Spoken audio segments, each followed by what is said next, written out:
মা বাবা যদি পাগলও হয় তারপরও মা বাবাই, মা বাবার সাথে কখনো খারাপ আচরণ করা যাবে না।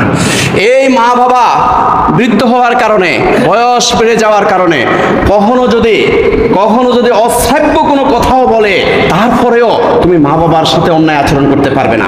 এই মা বাবা কাফেরদের পক্ষ নিয়ে যুদ্ধের ময়দানে, জিহাদের ময়দানে যদি ঝাঁপিয়ে পড়ে, আর তুমি ইমানদার, তুমি মুসলমান, এরপরেও মা বাবার গর্দানের উপরে তুমি তরবারি চালাইতে পারবে না। খবরদার, যুদ্ধের ময়দানে পর্যন্ত মা বাবার গর্দানের উপরে তরবারি চালানো যাবে না। মা বাবা কেমন? হযরতে আবু হুরায়রা রাদিয়াল্লাহু তাআলা ইসলাম গ্রহণ করেছেন।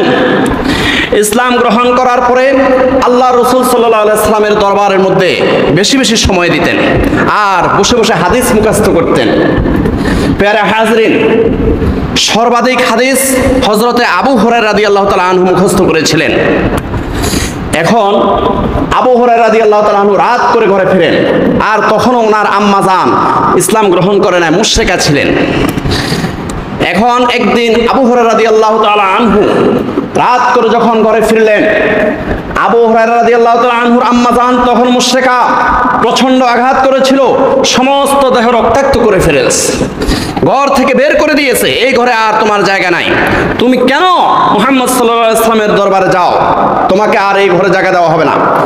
আর ঘর থেকে বের করার সময় ওনার পোশাকগুলো খুলে রেখে দিয়েছিল, কারণ মা বলেছিল এই পোশাকও আমি ক্রয় করে দিয়েছি, এই পোশাক নিয়েও মুহাম্মদ সাল্লাল্লাহু আলাইহি ওয়াসাল্লামের দরবারে যাওয়ার অধিকার নাই, পোশাক খুলে রেখে দিয়েছিল। আল্লাহর রাসূল সাল্লাল্লাহু আলাইহি ওয়াসাল্লামের দরবারে এই বিবস্ত্র অবস্থায় হযরত আবু হুরায়রা রাদিয়াল্লাহু তাআলা আনহু যখন গিয়ে উপনীত হলেন, আল্লাহ রাসূল সাল্লাল্লাহু আলাইহি ওয়াসাল্লাম দেখার সাথে সাথে রাসূলুল্লাহ সাল্লাল্লাহু আলাইহি ওয়াসাল্লাম অন্যদিকে তাকিয়ে রাসূলুল্লাহ সাল্লাল্লাহু আলাইহি ওয়াসাল্লামের গায়ের চাদর মোবারক আবু হুরায়রা রাদিয়াল্লাহু তাআলা আনহুর দিকে ছুঁড়ে মারলেন। আবু হুরায়রা রাদিয়াল্লাহু তাআলা আনহু চাদরটা গায়ে দিয়ে যখন বসলো, রাসূলুল্লাহ সাল্লাল্লাহু আলাইহি ওয়াসাল্লাম বললেন, আবু হুরায়রা, তোমার এই অবস্থা কে করেছে? সমস্ত শরীর রক্তাক্ত, দেহের মধ্যে কোনো বস্ত্র নাই। আবু হুরায়রা রাদিয়াল্লাহু তাআলা আনহু বললেন, ইয়া রাসূলুল্লাহ সাল্লাল্লাহু আলাইহি ওয়াসাল্লাম, যেই দরবারে বসলে, যেই দরবারে আগমন করলে জীবন ধন্য হয়ে যায়, সেই আপনার দরবার থেকে ফিরতে আমার লেট হয়েছে, এই জন্য আমার আম্মা জান এই কাজটা করেছে। রাসূলুল্লাহ সাল্লাল্লাহু আলাইহি ওয়াসাল্লাম বললেন, মায়ের বিরুদ্ধে কি তুমি নালিশ দিতে এসেছো? মায়ের বিরুদ্ধে কি তুমি অভিযোগ দিতে এসেছো?